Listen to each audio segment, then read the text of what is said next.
Marshall D. Teach, aka Blackbeard, is one of the more mysterious characters around in the world of One Piece. Starting from nothing, this man literally became an emperor of the seas just by being patient and using tact. His journey to become an emperor is quite interesting to say the least, and has had massive repercussions for the entire world of One Piece. Now, seeing as Blackbeard is about to become an even more important figure in the story, let's go over the timeline of this epic character from the very start. Blackbeard appears to have had a sad childhood, as depicted by this illustration of him looking rather sad and frustrated. I wonder if getting some insight into his childhood would enable us to better understand him as a character, because Blackbeard almost always appears to be happy and upbeat now. As he grew up, he soon developed an interest in devil fruits and researched them thoroughly and memorized the shape and size of one particular fruit, the Yami Yami no Mi. He figured that the best way to get his hands on it would be to join up with Whitebeard. By the time the pirate Shiki escaped from Impel Down and came over to visit Whitebeard on his ship the Moby Dick 22 years ago, Blackbeard already was a member of the Whitebeard pirates. He was about 18 at that time, so he started his adventure at about the same age Luffy did. After this, he would sail with Whitebeard pirates for nearly 2 decades, hoping to get his hands on the devil fruit, the Yami Yami no Mi. Somewhere along the way, Blackbeard had a hustle with Shanks and left Shanks with his trademark scar on his left eye with this particular weapon. This is a rather curious incident for me, because I don't think Blackbeard would have ordered an attack like that on Shanks, even though they are not particularly allies. I think this fight was truly started by Blackbeard for some mysterious reason. I really look forward to why that happened, because the scar that Blackbeard gave Shanks has been referenced enough times on the show for it just to be a minor happening. During some of the Blackbeard's last years with Whitebeard, a new pirate called Ace would join up with Whitebeard and soon become the commander of the Whitebeard Pirates 2nd Division. Blackbeard had no objection to that and even went on saying to Ace that he harbored no big ambitions. Finally, after staying with Whitebeard for 2 whole decades, Blackbeard would finally have his much desired fruit, the Yami Yami no Mi, right in front of his sight. Unfortunately for him, it was first found out by a fellow crew member, Thatch, thus giving him the right to eat it first. Now, Teach simply couldn't let it happen and killed Thatch, stole the fruit and escaped from the Whitebeard pirates. After escaping, Blackbeard along with Von Orger, Jesus Burgess, Doc Q and Lafitte would form the first of Blackbeard pirates. It is unclear to me when exactly Teach met with these people and formed his crew. It may be that he met with them right after escaping the Whitebeard, or he met with them when he was a member of Whitebeard pirates and secretly made his own crew. Regardless, Blackbeard pirates would soon go and invade the Drum Kingdom, causing Wapol to escape, ironically helping the kingdom escape from the reigns of a tyrannical ruler. After that, Lafitte went to Marijois in the meeting with the warlords to discuss the appointment of a new warlord and suggested that his captain be the new warlord. Now, during the same time, back at Jaya Island, Blackbeard would meet up with Luffy, Zoro and Nami and would encourage them to pursue their dreams and reassures them that the Sky Island does in fact exist. All this time, he had no idea who Luffy actually was. Now, after finding out the bounty on Luffy's head, he sailed after him to catch him, but failed when his shaft would get knocked out by the knockup stream. During the stay at the Banaro Island, Blackbeard pirates would read up about the Straw Hat pirates destroying Enies Lobby in the newspaper and figured that Luffy's bounty would shoot up and that capturing and gifting him to the world government would surely make Blackbeard a warlord. However, the 2nd Division commander of the Whitebeard pirates, Fire Fist Ace, would finally catch up with him to punish him for killing Thatch. The two fight it out and Ace loses the duel. Blackbeard forfeits the plan of going after Luffy and instead gives Ace up to the world government in exchange for the title of warlord.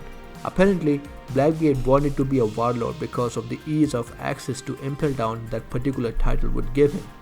After breaking in, Blackbeard meets up with Luffy for the first time since their first encounter at Jaya Island and tells him that it was actually him that Blackbeard was going to turn over to the world government, and that he was rather lucky that Ace came right on time and took his place instead. This enraged Luffy, and the two had a small fight. However, Blackbeard lets Luffy and the others escape and goes on further down in Impel Down. They confront Magellan but are utterly defeated by him and were about to die when they were saved by Shiryu. Blackbeard then offered him a position in his crew, and Shiryu accepts. They then make their way to level 6 of Impel Down, where the worst and the most dangerous criminals were kept. After that, Blackbeard ordered the inmates to have a mini battle royale inside their cages and said that he would recruit the inmates who were the lone survivor inside their cages. The new inmates that Blackbeard recruited from the Impel Down were Shiryu, Katarina Devon, Vasco Shot, Sanuan Wolf, and Avalo Pizarro. With the newly recruited crewmates, Blackbeard pirates would then make their way to Marineford, where Whitebeard was making his last stand. Then Blackbeard pirates would attack the wounded Whitebeard together in order to kill him. With his dying breath, Whitebeard told Blackbeard that the man Roger's looking for is not him, and proclaims that One Piece does in fact exist.